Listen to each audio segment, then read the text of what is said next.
In front of me is OnePlus Nord 5 and today I would like to show you how you can change and customize your keyboard. Start by launching it and clicking on this icon of a color palette at the top. Then you can pick one of those themes to apply perfect one for you. Manage keyboards thanks to this switcher. And when you're finished, hit apply to save it. As you can see, after a couple of seconds, the theme of my keyboard has changed.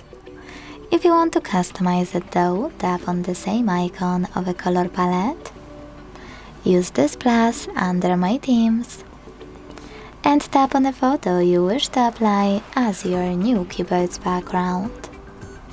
Pinch it to scale, drag it to move, and hit next.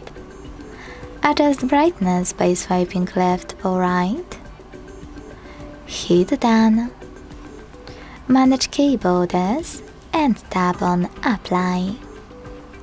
Thanks so much for watching. If you enjoyed this video, leave a like, comment and subscribe. Bye!